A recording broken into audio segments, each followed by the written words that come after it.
Perkenalkan, kami dari kelompok 1 akan menjelaskan tentang frekuensi dan panjang gelombang. Sebelumnya perkenalkan, nama saya Ade Arpan Maulana. Nama saya Medan Rojana. Nama saya Cinanila. Nama saya Alfia. Nama saya Ainaya dari Jadi, pada 3 menit ke depan kami akan mempresentasikan tentang materi tersebut. Selamat menyaksikan.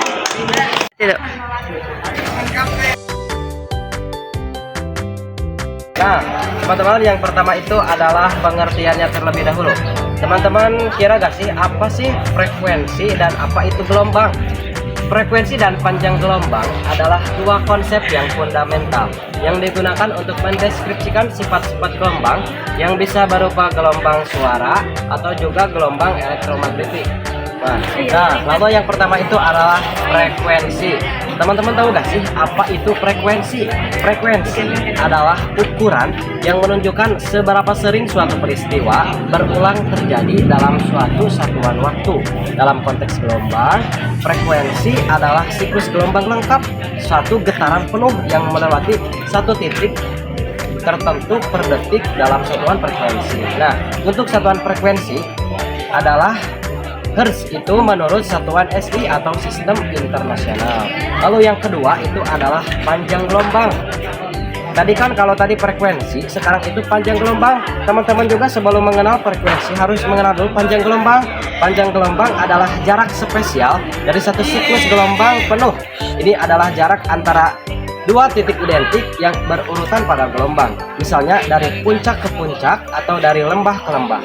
Intinya panjang gelombang itu merupakan suatu titik yang saling turun dan naik yang dilakukan berulang kali atau sering disebut juga lembah dan bukit. Begitu teman-teman semuanya.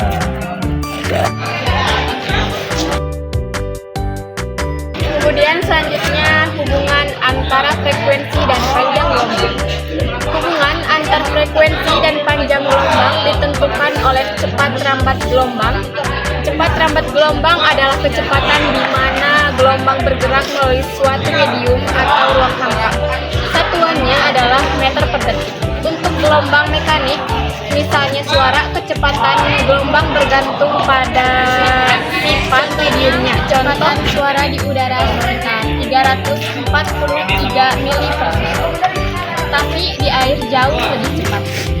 Untuk gelombang elektromagnetik, misalnya cahaya dan radio dalam ruang hampa, kecepatannya adalah konstan dan dikenal sebagai kecepatan cahaya. Dari rumus di atas, jika cepat rambat dianggap konstan, misalnya cahaya di ruang hampa atau bunyi di udara dengan suhu tekan, maka artinya semakin besar frekuensi, semakin kecil panjang gelombang, dan sebaliknya. Contohnya gelombang radio, frekuensi rendah, panjang gelombang sangat panjang hingga kilometer. Sinar gamma frekuensi sangat tinggi, panjang gelombang sangat pendek, sebesar ukuran atom atau lebih kecil.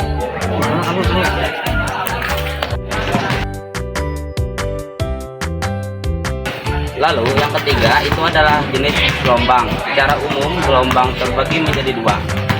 Pertama ada gelombang elektromagnetik dan kedua ada gelombang bunyi. Gelombang elektromagnetik adalah gelombang yang tidak memerlukan medium untuk membuat dan bergerak menggunakan cahaya. Contohnya gelombang radio, gelombang mikro, dan gelombang inframerah. Lalu yang kedua adalah gelombang bunyi yang merupakan gelombang longitudinal yang memerlukan medium untuk merambat seperti air atau logam. Contohnya gelombang infrasonik, audiosonik, dan ultrasonik.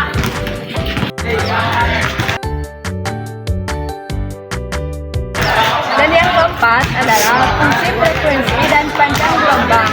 Frekuensi menunjukkan berapa banyak getaran atau gelombang yang terjadi setiap detik. Satuan dari frekuensi adalah Hertz. Frekuensi berfungsi untuk menentukan seberapa cepat suatu gelombang bergetar atau merambat. Semakin besar frekuensinya, semakin sering getarannya terjadi. 2. Fungsi panjang gelombang. Panjang gelombang adalah jarak antara dua titik berurutan yang memiliki fase sama. fase sama. Untuk menunjukkan ukuran fisik gelombang serta memengaruhi sifat energi, warna, dan jangkauan gelombang. Kesimpulan umum, besaran simbol fungsi utama dampak peningkatan frekuensi Hertz menentukan jumlah getaran per detik, tinggi nada, dan energi gelombang. Getaran lebih cepat, energi meningkat, dan nada semakin tinggi. Panjang gelombang M menentukan jarak antara getaran, warna, pada cahaya, dan jangkauan sinyal. Gelombang lebih panjang, energi menurun, jangkauan meningkat.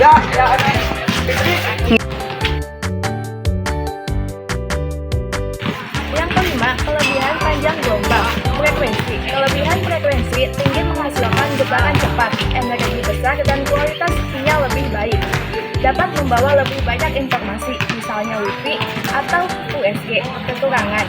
Jangkauan pendek dan sulit menembus penghalang seperti dinding atau air. Mudah terganggu oleh hambatan atau cuaca. Panjang gelombang. Kelebihannya, panjang gelombang yang panjang menjangkau area luas dan mudah menembus penghalang. Stabil terhadap gangguan dan cocok untuk komunikasi jarak jauh. Kekurangannya, energinya kecil dan tidak bisa menghasilkan detail tinggi. Panjang gelombang pendek memang lebih detail, tetapi sulit menembus penghalang dan jangkauan pendek. Kesimpulannya, frekuensi tinggi, panjang gelombang pendek, detail tinggi, tapi jangkauan pendek. Frekuensi rendah, panjang gelombang panjang, jangkauan jauh, tetapi detail rendah.